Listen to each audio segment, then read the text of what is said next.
In a $30 million cardiac wing in the middle of downtown Chicago, some of the best doctors in America had just quietly admitted that a billionaire CEO was running out of time. Monitors screamed across the ICU. Nurses moved fast but spoke softly, the way people do when panic has already settled into the room and nobody wants to be the first person to say it out loud. Outside the glass walls of room 18, members of the Hale Biotech board stood frozen in expensive suits, staring at the woman lying unconscious beneath white hospital lights. Victoria Hale, 36 years old, founder and CEO of one of the largest biotech companies in the country.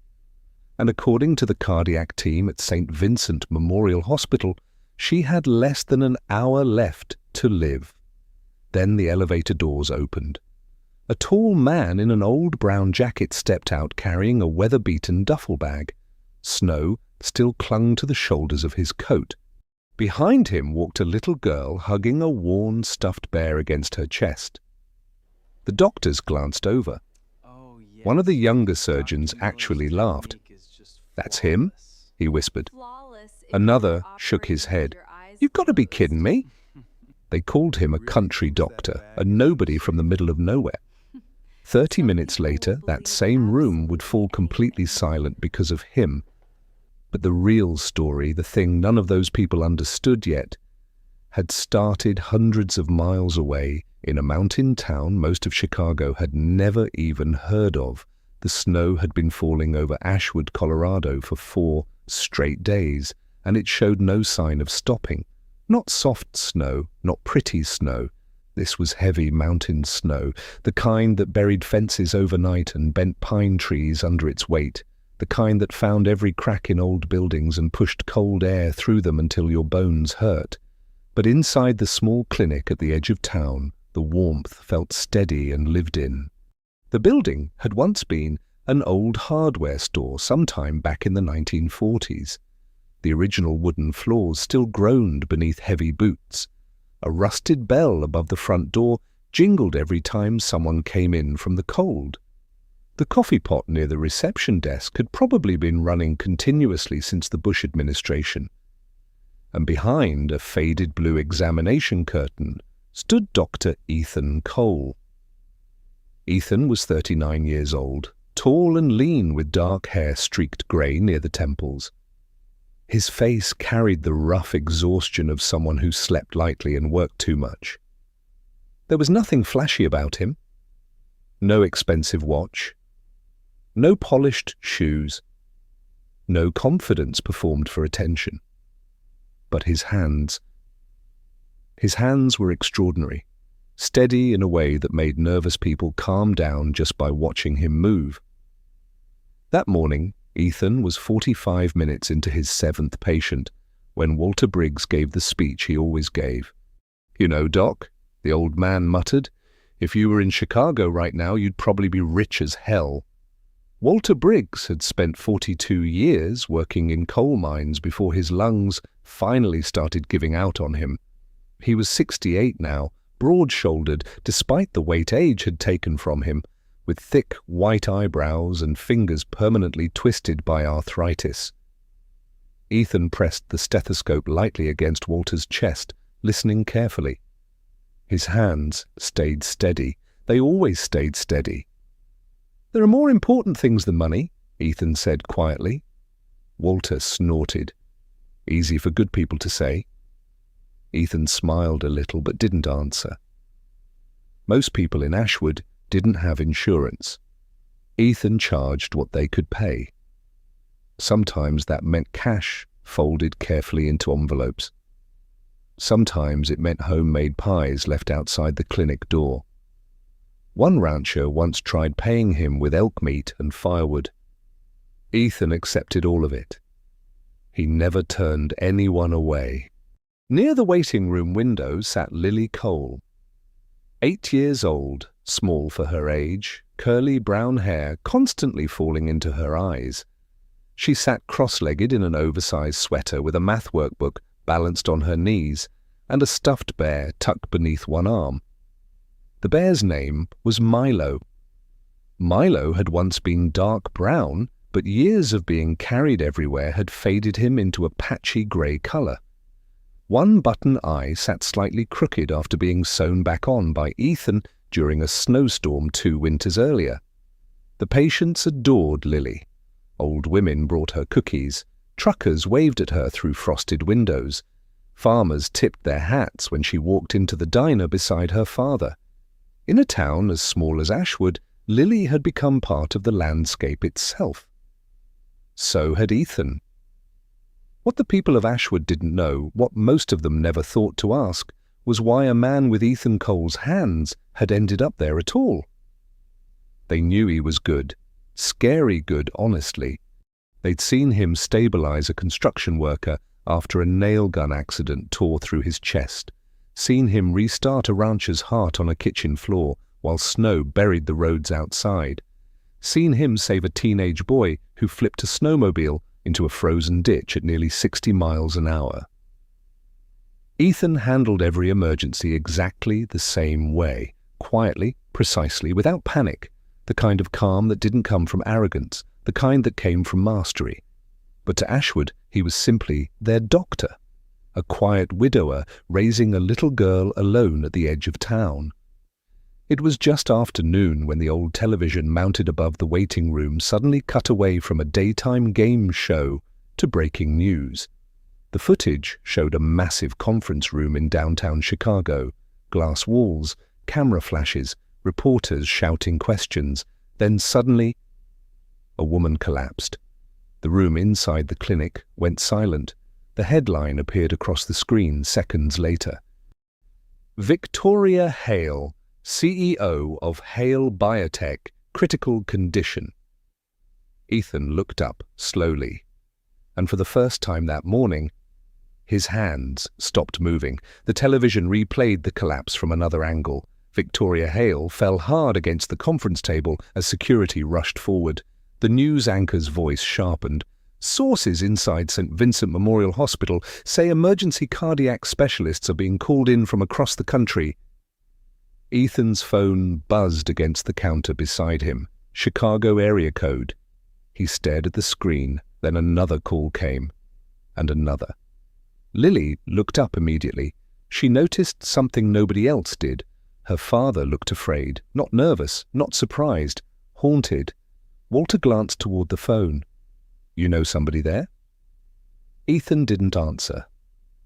Outside, snow hammered against the windows hard enough to shake the glass.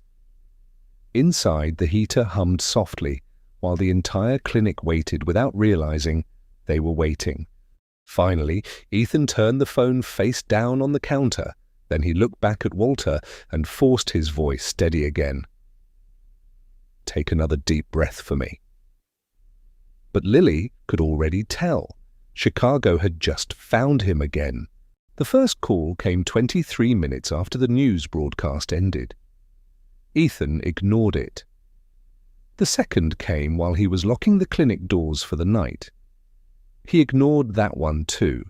By the time the third call arrived, snow had already buried half the road outside the clinic, and the streetlights of Ashwood glowed weakly through the storm like distant candles trapped inside fog.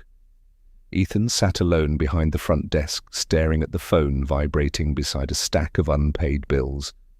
Chicago area code, again. The clinic was quiet now except for the hum of the old heater and the soft scratching sound of Pickles, the orange tabby, moving across the wooden floor. The cat jumped onto the counter beside Ethan and curled up against his forearm as if he already sensed something was wrong. Then the message came. Not a voicemail. Not a hospital notification. A text. "If you don't come, she's gonna die. Margaret Quinn." Ethan's face changed the second he read it.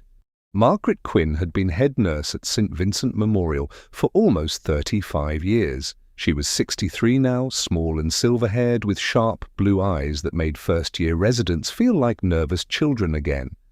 Margaret believed in competence more than charm, and she had built a reputation in Chicago for terrifying surgeons who mistook arrogance for skill. She never begged people for anything, Not once. That alone frightened Ethan more than the message itself. Across the room, Lily looked up from the couch where she'd fallen half asleep beside Milo. "Dad!" Ethan didn't answer immediately. Outside, wind slammed hard against the clinic windows. Finally, he stood up slowly and grabbed his truck keys from the counter. "We're taking a trip," he said quietly. By 2 in the morning, Ethan's old Ford pickup was pushing through snow-covered highways eastbound toward Chicago. The truck heater barely worked.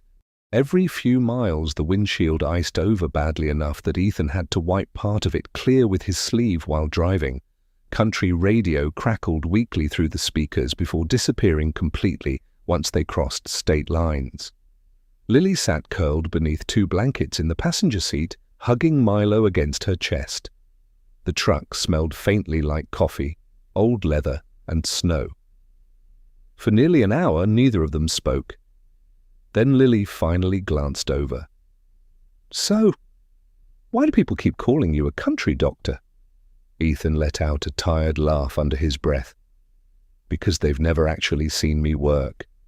Lily smiled slightly at that. "You were famous before, huh?" "I don't know about famous, but like, important."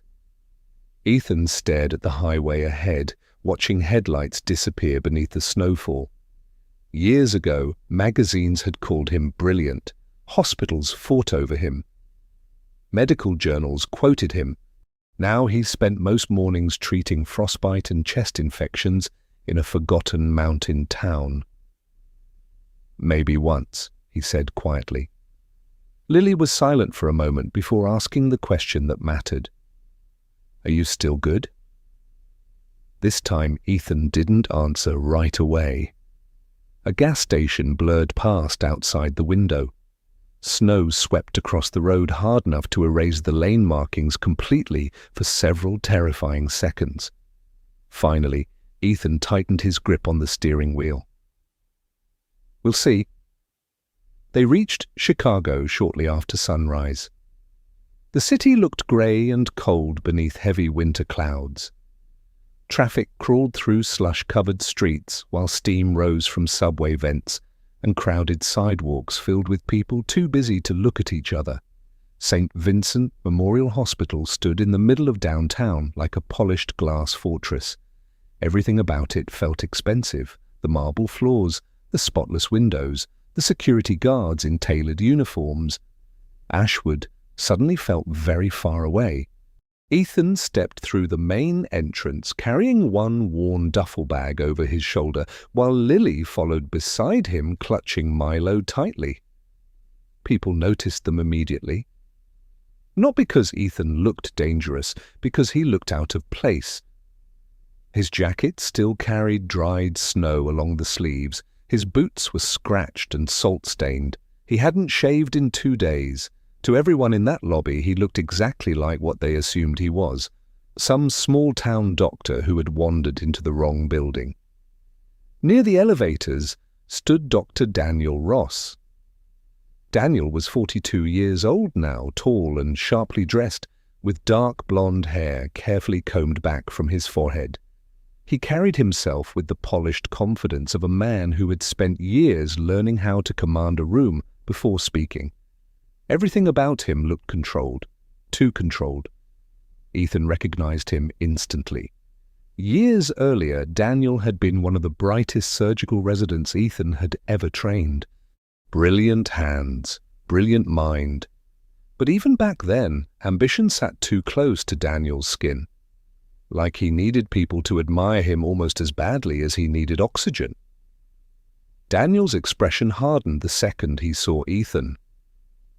"You actually came? You said she was dying?" Daniel glanced briefly toward Lily, then toward Ethan's jacket. "You drove all night looking like that?" One of the younger surgeons standing nearby laughed quietly. "This is the guy." Another whispered, "I thought he'd at least look like a surgeon." Ethan ignored both of them completely. Lily noticed it, though. She always noticed when people underestimated her father. Daniel led Ethan toward the cardiac conference room, where half the hospital's senior staff had gathered around Victoria Hale's scans. Nobody looked happy.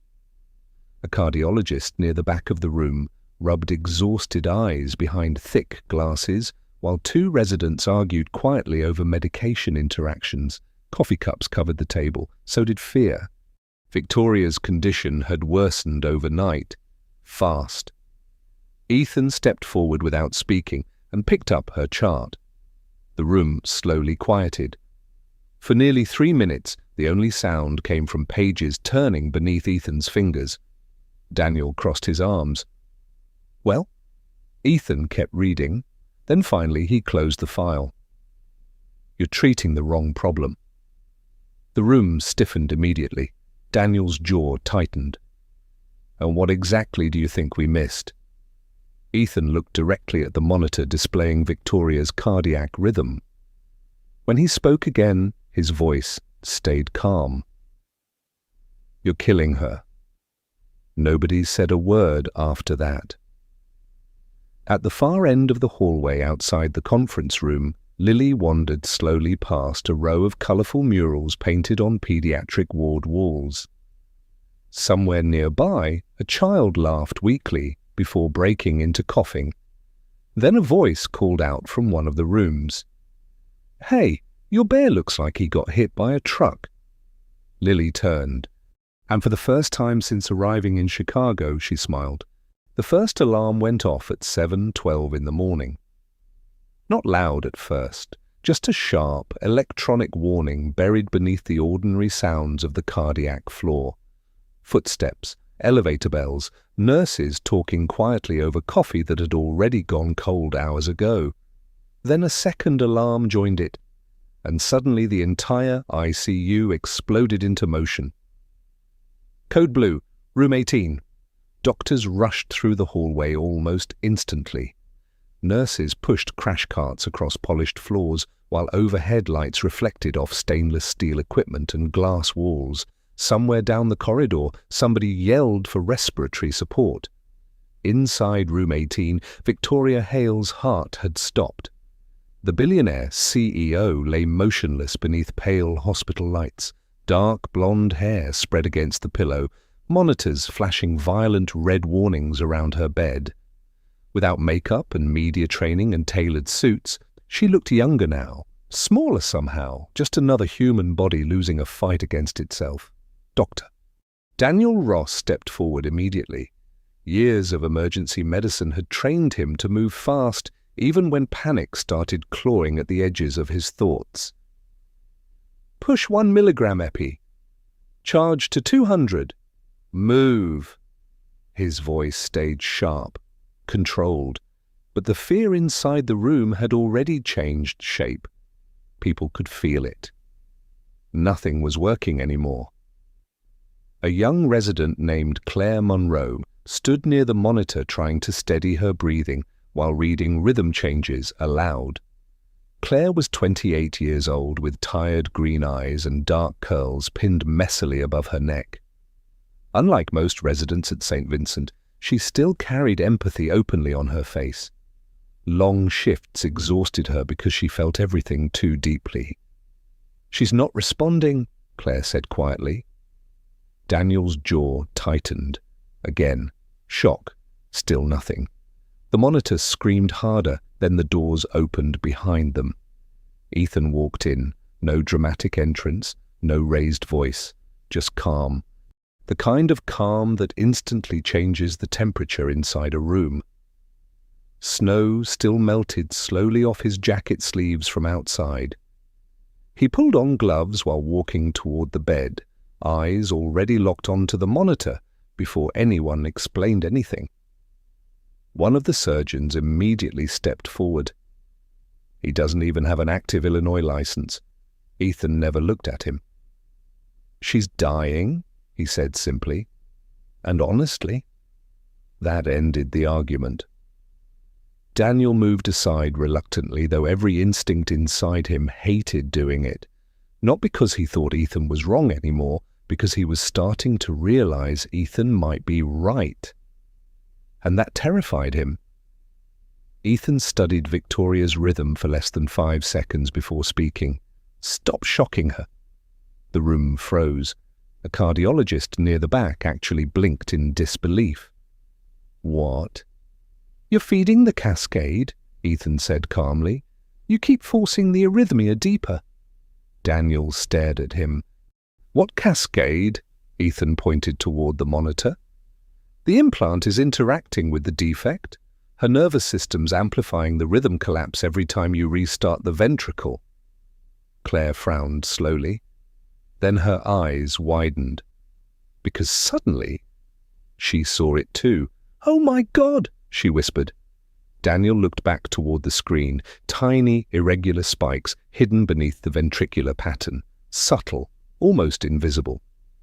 Ethan moved quickly now, not rushed, precise, every motion connected seamlessly to the next, like he'd already lived through this exact moment before. Medication changes, manual stabilization, pressure adjustments, none of it matched standard protocol anymore. Half the room looked horrified. The other half looked confused. Then Ethan reached for another syringe. Daniel stepped forward immediately. "If you continue this sequence, you're going to stop the ventricle entirely." For the first time since entering the room, Ethan looked directly at him. "I know." That answer hit Daniel harder than shouting ever could have. Because Ethan didn't sound uncertain, he sounded like somebody remembering something painful. Inside the hallway outside the ICU, Lily sat quietly in a plastic chair, hugging Milo against her chest. The pediatric nurse sitting beside her kept offering distractions every few minutes. Her name was Teresa Alvarez, a warm-faced woman in her 50s with soft brown skin and silver streaks running through dark hair she always kept braided over one shoulder. Teresa had worked pediatric oncology long enough that kindness had become instinctive for her. She spoke gently, even when exhausted. "You want cartoons, sweetheart?" Lily shook her head. "How about pancakes? Cafeteria downstairs actually makes decent pancakes." Another small shake. "I want to stay here." Teresa glanced toward the ICU doors. "You worried about your dad?" Lily thought about that carefully. Then she answered honestly, "No." Teresa looked surprised. Lily hugged Milo tighter. "People always think he can't do stuff. Then he does." Something about the way she said it made Teresa unexpectedly emotional. Like this little girl had spent years watching the world underestimate her father, and years watching him quietly prove them wrong.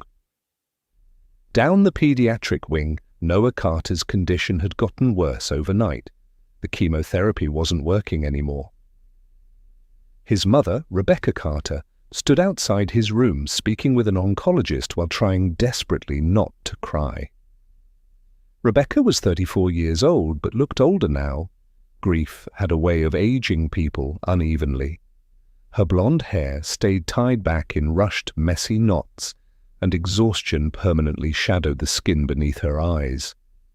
The oncologist spoke carefully. "We're running out of options." Rebecca nodded like somebody trying not to collapse in public. Inside the room, Noah lay weakly against the pillows watching snow drift beyond the hospital windows. When Lily walked in, quietly carrying Milo beneath one arm, Noah managed a tired grin. "So, your bear still alive?" "Barely," Lily said. Noah laughed weakly, then coughed hard enough to scare both of them. But Lily stayed. She climbed into the chair beside his bed and started making up ridiculous stories about Milo secretly being an undercover spy working for the president. Noah laughed again, actually laughed. For a few minutes, room 314 stopped feeling like a place where people waited for terrible things to happen. Back inside the ICU, Ethan pressed 2 fingers lightly against Victoria's neck, while every monitor in the room screamed around him. Then suddenly, the sound changed. One strong heartbeat, then another, clean, steady, alive. Nobody moved, nobody even breathed. Claire slowly looked toward the monitor in disbelief. Sinus rhythm stable. Daniel stared at the screen like it had personally betrayed him. After 9 endless minutes, Victoria Hale's heart was beating normally again. Ethan removed his gloves calmly and stepped away from the bed. She's stable. Silence swallowed the room whole. And just like that, every doctor who had laughed at the man in the old jacket hours earlier suddenly had absolutely nothing left to say. By late afternoon, the panic inside St. Vincent Memorial had settled into something stranger. Silence. Not peace. Not relief. The kind of silence that follows after everybody in the room realizes they almost watched someone die. News about what happened in room 18 spread through the hospital faster than anyone could control it. Nurses whispered about it at supply stations. Residents replayed the monitor recordings in empty offices. One surgeon downstairs swore Ethan Cole had performed a sequence he'd only ever seen referenced once in an old cardiac journal. Nobody laughed at the country doctor anymore, not after this morning. Inside the recovery wing, Victoria Hale remained unconscious, but stable. Machines still surrounded her bed, but the violent alarms were gone now, replaced by the soft, rhythmic beeping of a healthy heartbeat. Outside her room stood Margaret Quinn. The older nurse looked exhausted in the harsh hospital lighting. Deep lines framed her face now, carved there by decades of overnight shifts and impossible conversations. But Margaret had always carried exhaustion with dignity. She spotted Ethan walking down the hallway and gave a small nod. "Come with me." Ethan followed her silently into an empty consultation room near the end of the corridor. The room smelled faintly like old coffee and disinfectant.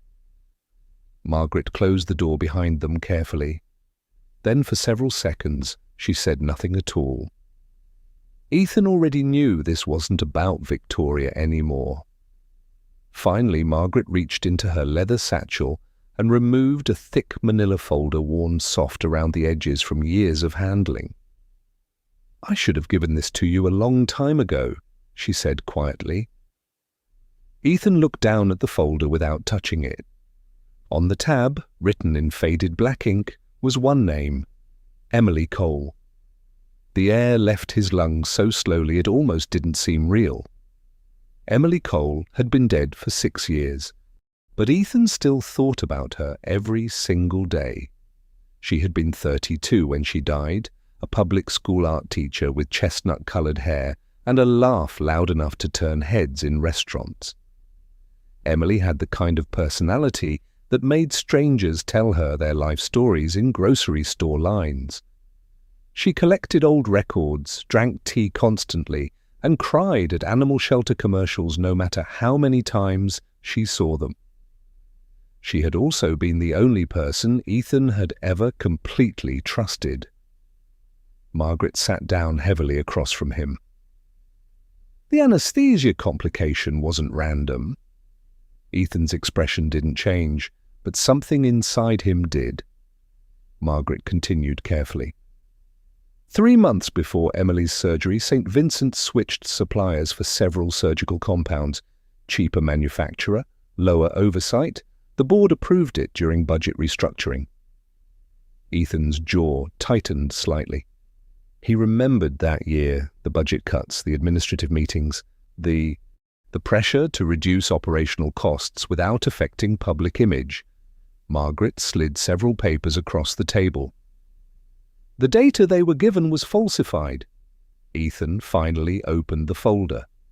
Inside sat old reports, internal emails, procurement documents. Buried halfway through one financial disclosure was the name that made his chest go cold: Hale Medical Investments, Victoria Hale's father. For several long seconds, Ethan simply stared at the page, not angry, Not shocked, just tired in a way exhaustion alone could never explain. Margaret watched him carefully. "She didn't know," she said softly. "Victoria was barely involved in the company back then." Ethan nodded once but said nothing. Because honestly, at that moment he didn't know what he felt anymore. Across the hospital, Daniel Ross sat alone inside his office, staring at Victoria's scans spread across his desk. The city skyline glowed dimly behind him through rain-streaked windows, while untouched coffee sat cooling near his elbow. Daniel hadn't gone home. He couldn't. Every few minutes his eyes drifted back toward Ethan's handwritten corrections on the treatment notes. Tiny details, small things, things Daniel should have noticed. At 3:07 in the morning, Daniel finally opened the original rhythm scans again, and there it was, the neurological feedback pattern Ethan recognized almost instantly. Daniel had seen it earlier, he knew he had, but somewhere between hospital politics and reputation and fear of being wrong in public, he ignored it. Daniel leaned back slowly in his chair, covering his face with both hands. For years he'd convinced himself success meant never looking uncertain. Now all he could think about was how close that arrogance came to killing someone. Not because Ethan embarrassed him, because Ethan reminded him of the doctor he used to want to become before ambition got involved. Meanwhile, down on the pediatric floor, Lily sat cross-legged beside Noah Carter's bed, drawing terrible cartoons in a spiral notebook, while Noah laughed weakly between coughing fits. The room light stayed dim except for the snow, muted glow coming through the windows. Noah looked worse tonight. His skin had turned pale enough that the freckles across his nose stood out sharply now. The treatments had taken most of his strength. Even sitting upright exhausted him. But around Lily, he still smiled. Mostly because she talked to him normally. Not like he was fragile, not like he was already halfway gone. At one point, Noah glanced toward her quietly. "Can I ask you something?" "Sure." He hesitated before speaking again. "If I die, you think anybody's actually going to remember me?" Lily frowned immediately, like the question itself annoyed her. "Yeah, me." Noah laughed softly. "That's only one person." "Then I'll tell other people about you." Noah looked at her for a second without speaking. Lily kept drawing while Milo sat beside her like some exhausted little guardian. Outside the room, Noah's mother stood silently in the hallway, crying into the sleeve of her sweater where neither child could see her. Back upstairs, Victoria Hale finally woke just after sunset. The first thing she noticed was the ache in her chest. The second was Ethan sitting quietly beside the window, reading through medical reports under dim evening light. For several moments, neither of them spoke. Victoria looked weaker now without the armor she usually wore in public. Her blonde hair hung loose around her shoulders, and exhaustion softened the sharpness people normally found intimidating. Finally, she looked toward the folder resting beside Ethan. "You know," she said weakly. Ethan nodded once. Victoria closed her eyes briefly. "My father's company?" Another nod. For the first time in years, Victoria Hale looked genuinely lost, not powerful, not composed, just human. When she finally spoke again, her voice sounded smaller somehow. "After everything, why did you still save me?" Ethan stayed quiet for a long moment. Then he glanced through the glass wall toward the pediatric wing hallway, where Lily sat beside Noah doing homework with Milo tucked beneath one arm. A small, tired smile crossed Ethan's face. Because she still believes people are worth saving. Victoria looked toward Lily too. And for once in her life, she had absolutely no idea what to say. Snow turned to freezing rain across Chicago by the end of the week. The city looked blurred beneath grey skies and dirty winter slush, every street shining beneath headlights and neon reflections. Inside St. Vincent Memorial Hospital, however, life had already begun moving again at its usual speed. Patients arrived, phones rang, residents hurried through hallways carrying charts and caffeine like survival equipment. But something about the hospital had changed after what happened in room 18. People spoke more quietly around Ethan Cole now, not out of fear, out of respect. Victoria Hale had been moved from intensive care into a private recovery suite overlooking the river. The room itself looked less like a hospital room and more like a luxury apartment. Floor-to-ceiling windows stretched across one wall. Fresh flowers arrived hourly from board members and investors. Security remained stationed outside 24 hours a day. But despite all the money surrounding her, Victoria herself looked strangely fragile now.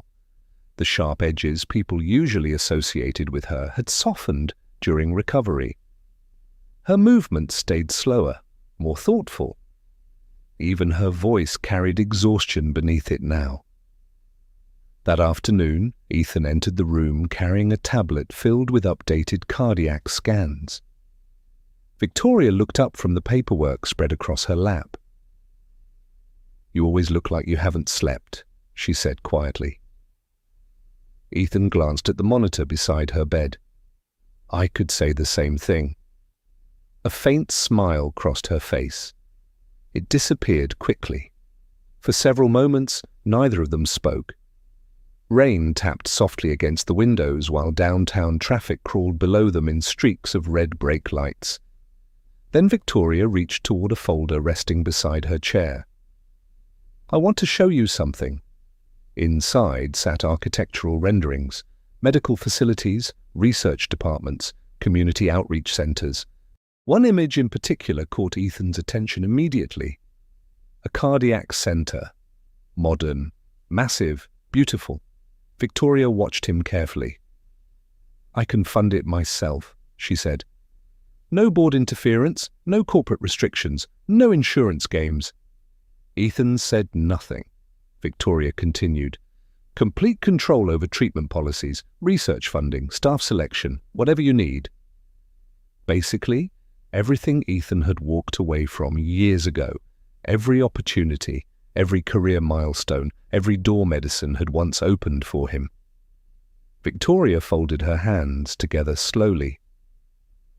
"The world needs doctors like you, Ethan." Ethan looked away toward the rain-covered windows.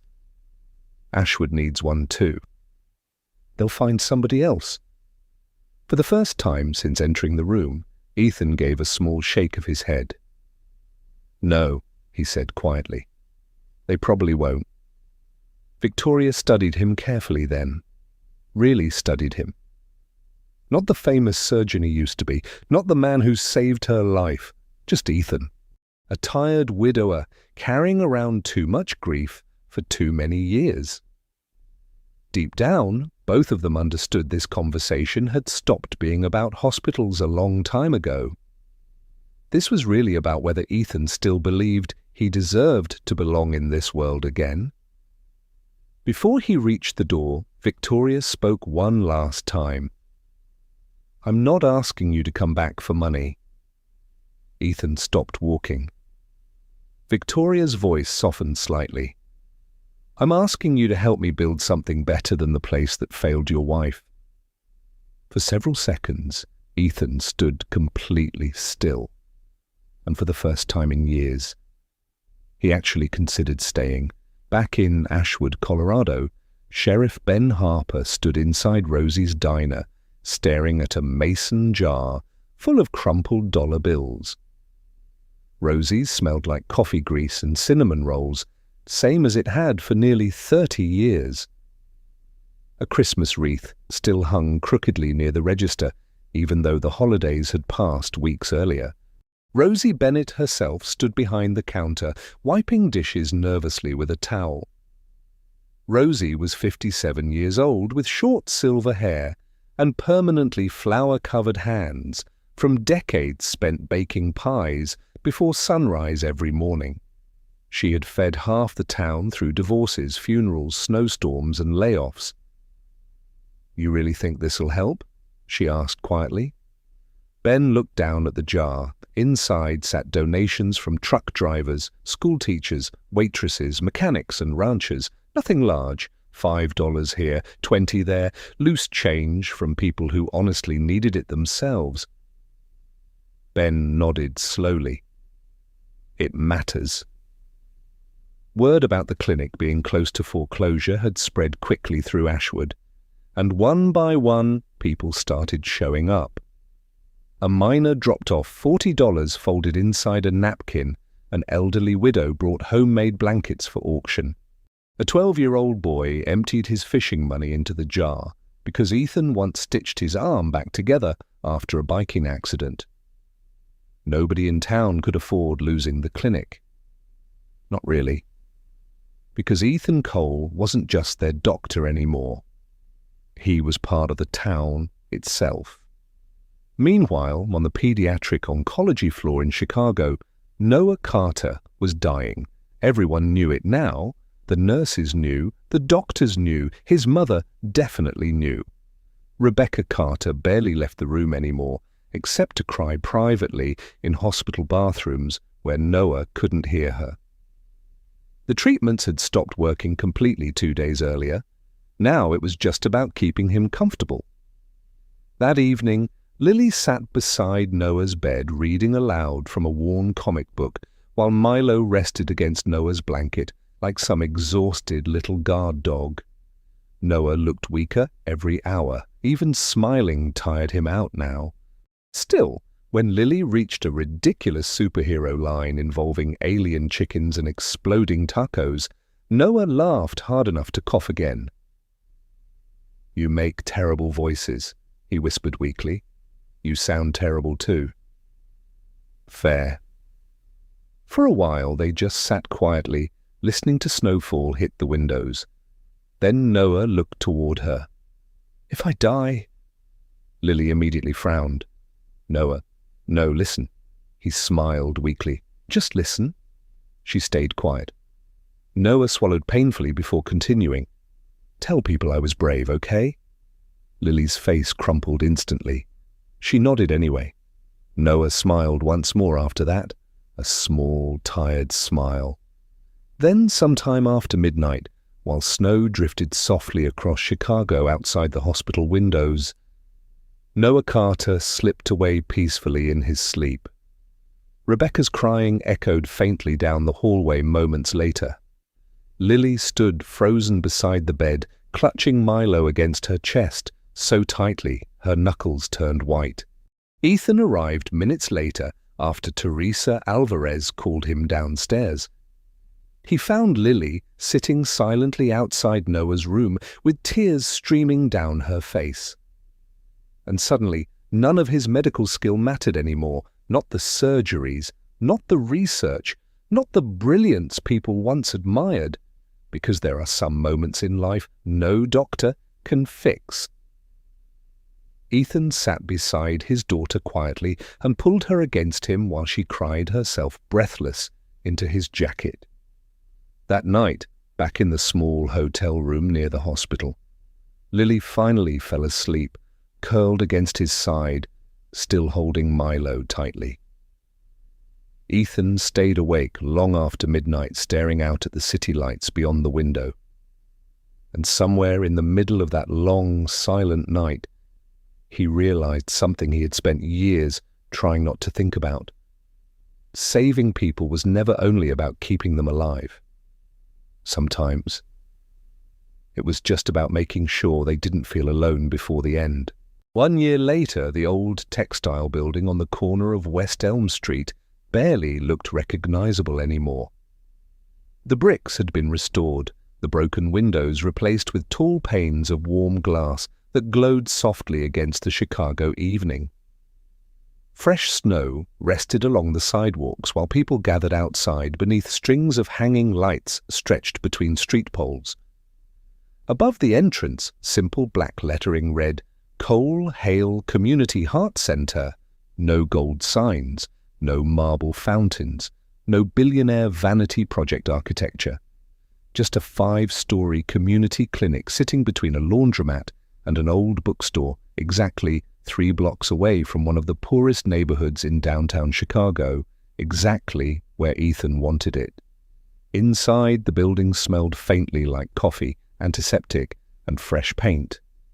Nurses moved through the hallways carrying charts while volunteers handed out winter coats near the front entrance. Children's drawings covered several walls already despite the center being open less than a month. And most importantly, nobody got turned away, not for insurance, not for money, not for paperwork. If someone needed help, they got help. Simple as that. The idea had sounded impossible to investors at first, too expensive, too risky, too idealistic. Victoria Hale funded it anyway, and somehow, against all predictions, Hale Biotech had grown even larger over the past year. Public trust increased after Victoria openly redirected millions into affordable healthcare initiatives. Investors who once doubted her now called it visionary leadership. Victoria personally found that mildly irritating. She stood near the second-floor observation windows that morning, reviewing reports on a tablet, while snow drifted softly outside the glass. She looked different now, still elegant, still composed, but softer around the edges somehow. Her blonde hair was shorter than before, falling just beneath her jawline now instead of the severe corporate styling she used to prefer. She smiled more often, not publicly, at least not much, but around the center staff the change was obvious. For the first time in years, she looked like somebody living instead of merely surviving. Across the hallway, Ethan walked out of an exam room pulling off latex gloves while discussing medication adjustments with a resident physician. He still dressed almost exactly the same worn jacket, same tired eyes, same quiet voice. Only now there was something lighter underneath all of it. Not happiness exactly, but peace, maybe. A young resident named Marcus Lee hurried beside him carrying patient files awkwardly against his chest. Marcus was 26 years old, Korean-American, painfully overworked, and so eager to prove himself that he apologized every time he breathed too loudly near senior staff. "You skipped lunch again," Marcus said nervously.